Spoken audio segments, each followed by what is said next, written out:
Aujourd'hui, on va s'intéresser à un moment charnière, souvent difficile dans la vie des futurs soignants, le stage. C'est ce moment précis où toute la théorie apprise en cours, bien propre, bien rangée, se confronte à la réalité. Une réalité humaine, complexe et parfois, il faut le dire, un peu chaotique.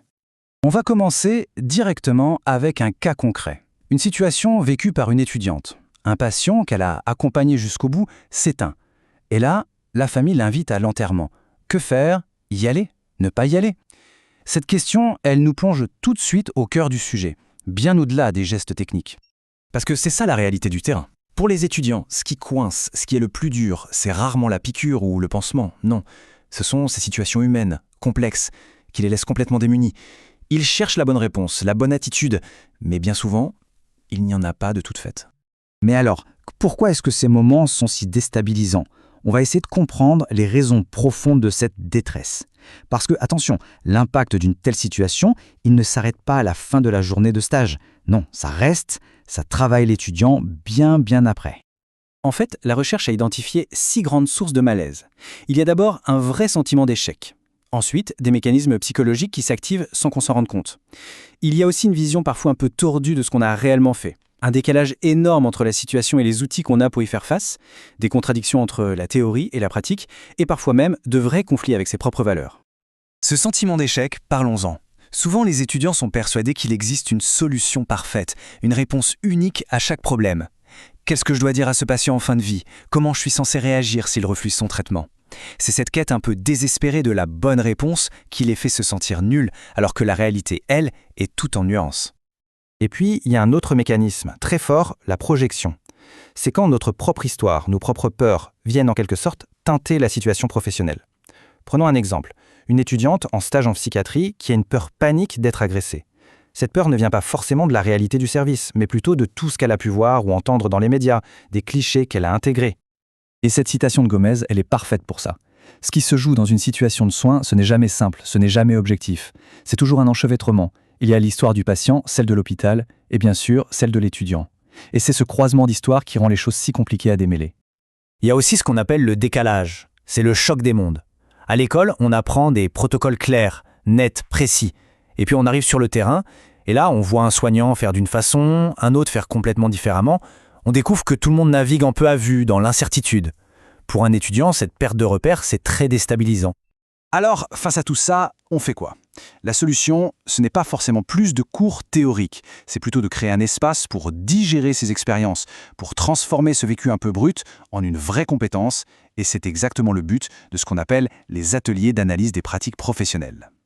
Le point le plus important à comprendre ici, c'est que le but, ce n'est pas de trouver la solution miracle. L'atelier, il se concentre sur l'étudiant lui-même, en tant qu'acteur. Qu'est-ce qu'il a fait? Qu'est-ce qu'il a ressenti à ce moment-là? À quoi il a pensé? C'est en se comprenant soi-même dans l'action que la professionnalisation peut vraiment commencer. Et ces ateliers ne se font pas au hasard. Ils suivent une méthode, un cadre, comme la méthode GEAS, par exemple. C'est un processus en 5 étapes. D'abord, on choisit une situation, puis l'étudiant la raconte. Ensuite, le groupe pose des questions pour bien comprendre. Après, on émet des hypothèses ensemble. Et à la fin, c'est l'étudiant lui-même qui fait la synthèse de ce qu'il a compris. On passe de la confusion à la clarté. Bon, mais concrètement, qu'est-ce qui se passe dans la tête de l'étudiant? Pourquoi est-ce que ces ateliers sont si efficaces? En fait, il y a 2 grands principes psychologiques qui expliquent cette transformation. Le premier principe, c'est la prise de distance. L'atelier permet à l'étudiant de faire un pas de côté. Le souvenir, qui était une expérience un peu chaotique, pleine d'émotions, devient un objet d'étude. C'est comme s'il le posait sur une table pour l'observer calmement, sous tous les angles. C'est la première étape pour arrêter de subir la situation et commencer à en tirer des leçons. Et là, le groupe a un rôle fondamental. Avec l'animateur, il crée un espace où on se sent en sécurité. Il agit comme un tiers séparateur, c'est-à-dire qu'il aide l'étudiant à se décoller de l'émotion brute, tout en le bousculant juste ce qu'il faut pour qu'il voie les choses sous un nouvel angle. Le deuxième grand effet, c'est qu'on construit de nouvelles pistes de réflexion. On sort de la question simpliste « qu'est-ce que j'aurais dû dire ou faire ?»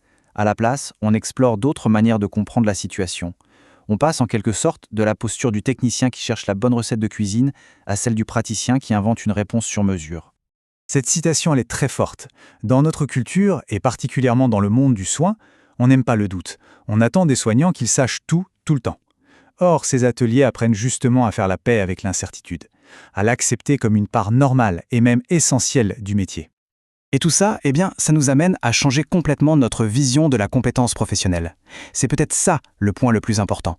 On dépasse le cadre des soins pour toucher à la nature même de l'expertise, dans notre monde de plus en plus complexe. Voilà le cœur du message. La vraie compétence, ce n'est pas d'avoir mémorisé un tas de connaissances pour sortir la bonne réponse au bon moment. Non, c'est cette capacité à réfléchir, à créer du sens là où il y a du désordre, et à adapter son action pour qu'elle soit la plus juste possible. Bref, la compétence, c'est l'art de savoir quoi faire quand on ne sait pas quoi faire.